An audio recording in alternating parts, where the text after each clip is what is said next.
Buenos días, hoy estamos nuevamente reunidos para estudiar un pasaje de la Biblia y me encantaría que pensemos en este día acerca de la necesidad que todos los seres humanos tenemos de tener un propósito en la vida. Y el propósito en la vida determina lo que nosotros vamos a hacer y cómo va a transcurrir nuestra vida. Pensando en esto, me puse a meditar en que meses atrás, antes del COVID-19 o el COVID-19, había mucha gente, yo incluida, que decíamos, cuando alguien nos preguntaba, ¿cómo estás? No, es que tengo muchas cosas que hacer, es que estoy muy ocupada, es que el tiempo no me alcanza para hacer muchísimas cosas que tengo en esta lista de cosas para hacer.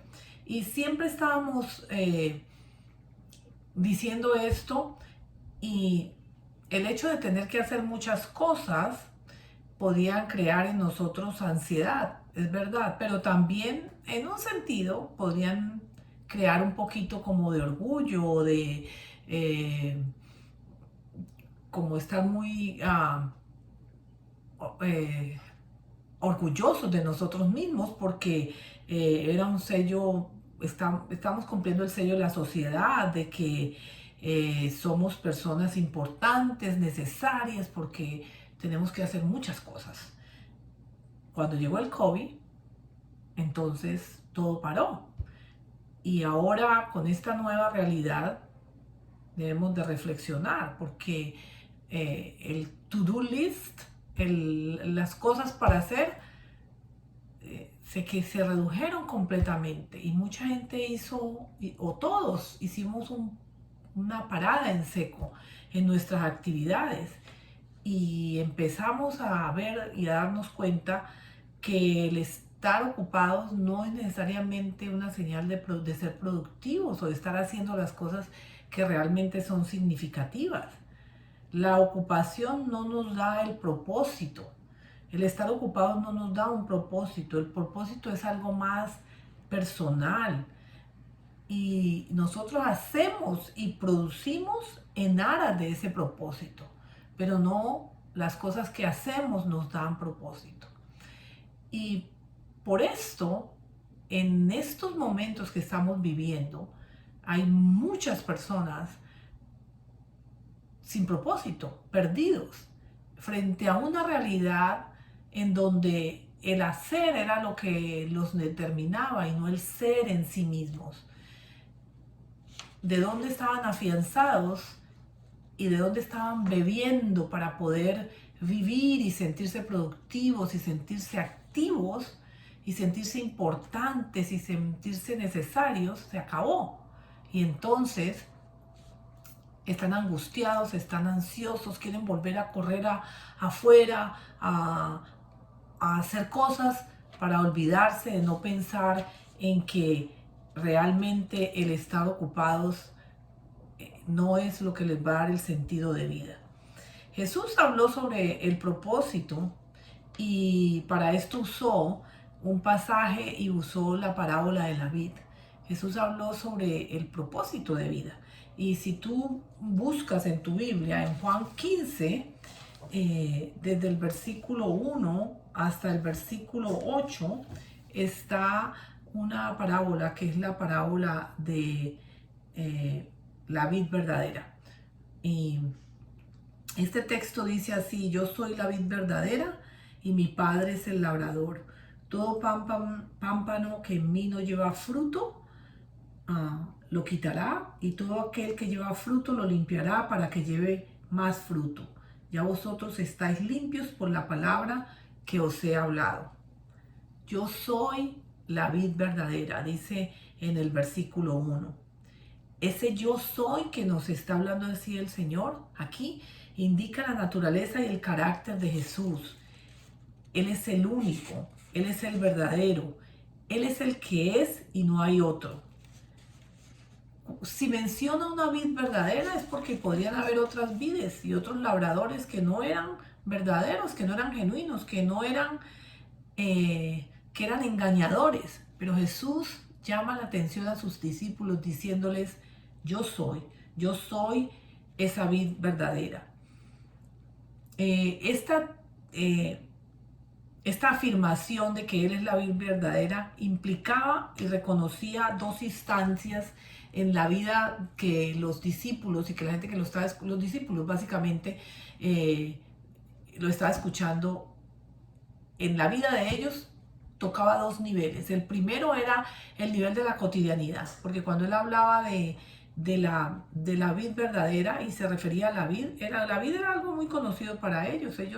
Ellos tenían plantaciones de vides y todos estaban familiarizados con el fruto de la vid, que eran las uvas, pero también toca otra instancia, ya no la cotidianidad del conocer de los frutos y eso, sino que ellos en su aspecto religioso, en su aspecto espiritual, ellos tenían una asociación de la vid como una figura que habían usado los profetas mucho tiempo y los poetas también en el Antiguo Testamento. Por ejemplo, en el Salmo 88 dice, hiciste venir una vid de Egipto, echaste las naciones y las plantaste. Cuando está hablando del pueblo de Israel, está hablando acerca de Israel como una vid. En Isaías 5:7 dice, la viña de Jehová de los ejércitos es la casa de Israel. Nuevamente está usando esa figura literaria y en Oseas 10:9 dice, Israel es una frondosa viña. O sea, Jesús usó ese ejemplo y era en la parte cotidiana y en la parte religiosa era un lenguaje que ellos usaban. Y Jesús dice en el versículo 2, todo pámpano que en mí no lleva fruto, lo quitará. Jesús identifica a diferentes roles aquí. Jesús está diciendo que a él se identifica como la vid verdadera, el Padre como el labrador y los pámpanos como los que tienen que dar fruto. Cuando él habla todo pámpano que en mí, significa que Jesús es la fuente de toda vida, que fluye para que la planta pueda vivir y pueda estar activa. El quitar indica la idea de que si una planta no produce fruto, de que si una de las ramas no produce su fruto, ya no está cumpliendo su misión. Y las ramas muertas inhiben el crecimiento y enferman a la planta, entonces deberían ser quitadas. Entonces se necesita quitar y podar. El podar es cortar para que la planta reviva y si definitivamente la planta no revive, la planta tiene que ser cortada. Una pregunta, ¿cómo la poda puede hacer más productiva la planta? Obviamente, yo acabo de podar mis rosas y habían acabado de dar unas hermosas rosas y después de estar allí, las rosas lindas, amarillas, muy hermosas, se acabaron y quedaron ahí simplemente los pistilitos y tuve que ir con una tijera a cortar y a podar.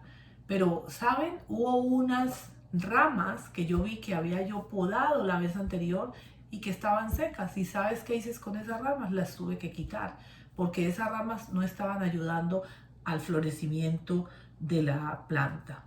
La poda alimenta a la planta porque aumenta su producción. Y aquellas cosas que no sirven en la planta tienen que ser quitadas.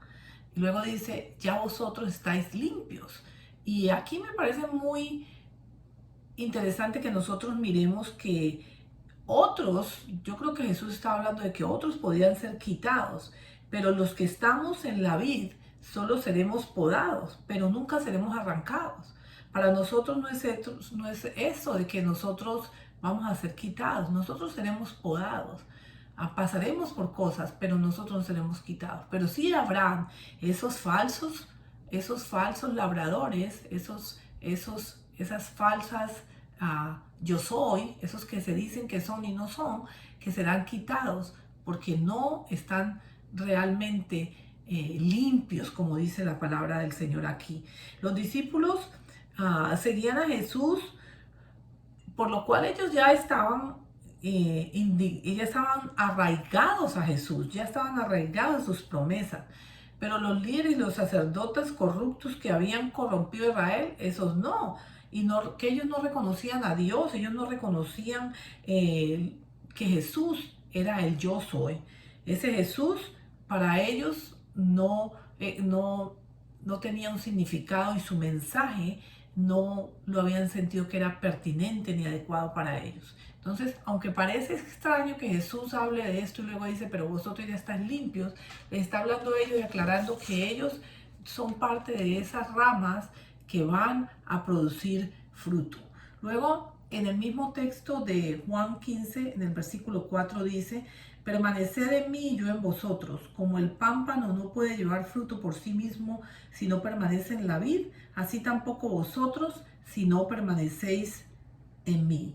Yo soy la vid, vosotros los pámpanos. El que permanece en mí y yo en él, este lleva mucho fruto, porque separados de mí nada podéis hacer. El que en mí no permanece será echado fuera como pámpano y se secará, y lo recogen y los echan en el fuego y arden. Si permanecéis en mí y mis palabras permanecen en vosotros, pedid todo lo que queréis y os será hecho. Si usted se fija en este texto que acabamos de leer, en estos versículos, la palabra permanecer aparece muchísimas veces. Permanecer en mí. Ese permanecer en el versículo 4 y 5 significa que tenemos que mantener nuestra relación con Él. No hay un propósito de vida, no hay un propósito de ser, no hay un propósito de florecer independientemente de la vida. Es en ese contacto a través de leer la palabra y de la oración, como se desarrolla una vida profunda, inmersa en Dios, quien nos enseña su propósito. Dice, permaneced en mí y yo en vosotros. Y aquí hay una dinámica en esta relación que es supremamente importante, porque Jesús dice, y yo en vosotros, y cuando Él está diciendo eso, esta es una relación segura, no por la capacidad de los discípulos o de nosotros mismos para permanecer, sino porque Jesús alimenta la relación y su permanencia es para siempre. Él garantiza que su permanencia es para siempre, que la vid va a estar allí.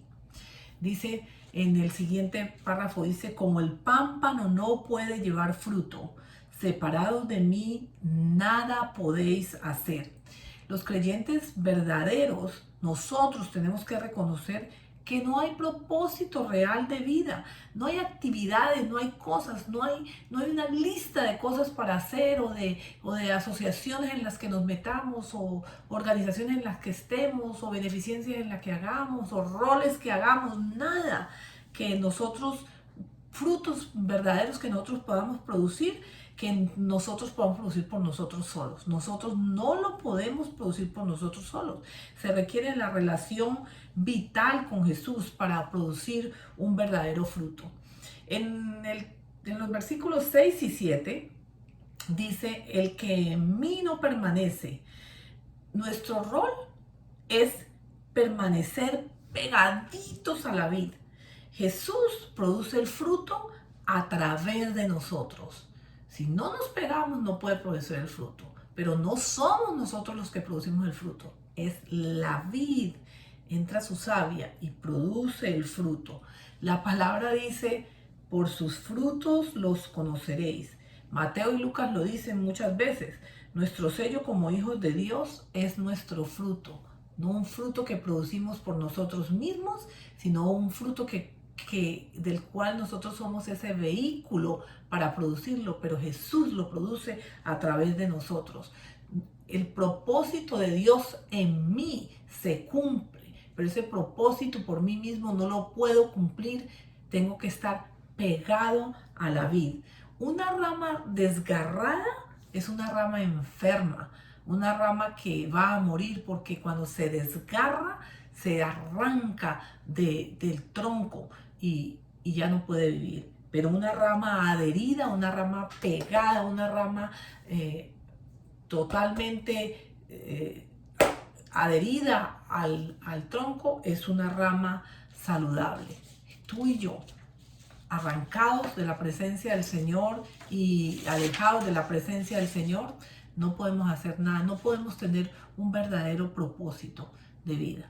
Luego dice, si permanecéis en mí, pedid todo lo que queréis y os será hecho. Y parecería como una cosa muy hermosa. Oh, yo le puedo pedir al Señor todo porque Él me lo va a dar. Pero aquí es importante que nosotros entendamos que a través de la intimidad con Dios le conocemos más a Él y no perdemos, no vamos a pedir nosotros lo que nosotros quisiéramos que se haga de acuerdo a nuestros deseos, porque todos nuestros deseos y todo lo que nosotros pidamos va a pasar primero por el filtro de esa relación profunda que nosotros tenemos con el Señor, y entonces de nuestra boca y de nuestro corazón van a salir muchas cosas que vamos a pedir, pero de antemano las vamos a pedir en la voluntad de Dios, y cuando ya le hemos pasado por ese filtro del conocimiento y de lo que es la voluntad de Dios. Nuestra oración está atada, mejor dicho, está dirigida y sometida al Señor, al carácter que nos ha sido revelado por Dios. Cuando yo conozco el carácter de Dios, que me ha sido revelado a través de la oración y a través del estudio de la palabra, todo lo que yo pida va a ser en la voluntad de Dios, en el carácter de Dios. Entonces no voy a pedir cosas vanas, cosas que no tienen sentido, o cosas egoístas, porque yo estoy seguro de que Dios me va a dirigir a través de su Santo Espíritu para que pida las cosas que tengo que pedir. En Juan 15:8, el siguiente versículo dice, en esto es glorificado mi Padre, en que llevéis mucho fruto y seáis así mis discípulos. En esto es glorificado mi Padre. Los judíos, ellos hablaban de Padre, pero un judío no se atrevía a decir mi Padre. Pero Jesús entra revolucionariamente a decir mi Padre, porque era su Padre. ¿Ok? Jesús nos enseña a nosotros, con Jesús cambian todas las cosas. Y ya no es el Padre allá, ahora es mi Padre. Y Él, con la autoridad que le da su Padre, dice que en esto es glorificado mi Padre. Cuando nosotros llevamos mucho fruto, hacemos que el Padre sea glorificado, que personas quieran seguir a Jesús. Es como el hijo que hace las cosas bien y por lo que él hace, se reconoce a ese padre que formó bien a ese hijo. Bueno, nosotros con nuestros frutos glorificamos a ese Padre que está en los cielos, pero que está también aquí con nosotros. También el fruto distingue al discípulo, porque no importa lo que hagamos, importa que el hacer de nosotros siempre sea para glorificar a Dios. Entonces, cuando nosotros volvamos a nuestros quehaceres cotidianos y rutinarios, que vamos a volver a hacer de la rutina que teníamos antes, siempre debemos preguntarnos, esto que estoy haciendo, esto que es parte de mi rutina diaria, ¿cómo lo voy a hacer? ¿Lo voy a hacer porque voy a estar ocupado y tengo el día lleno y cosas de esas? ¿O lo voy a hacer y al final va a tener un propósito, el propósito de glorificar a mi Padre Celestial? Y ese debe ser el propósito. En resumen, podemos decir que esta analogía que está aquí, que Jesús nos dio acerca de la vid y acerca de el Padre como el labrador y nosotros como los pámpanos que tenemos que llevar fruto, nos enseñan 4 cosas importantes. Esta analogía de la vid es un llamado a creer en el yo soy. Yo soy Jesús, que es la vid y que es el que conoce el propósito para nosotros, el propósito que Él tiene, el propósito que Él tiene para ti y para mí. Entonces, creer en ese yo soy que nos da sentido de vida. Esta analogía también de la vida es un llamado a la comunión con otros, porque las ramas todas están pegadas a ese tronco que es Jesús, y nosotros en la comunidad, la común unidad de la iglesia, del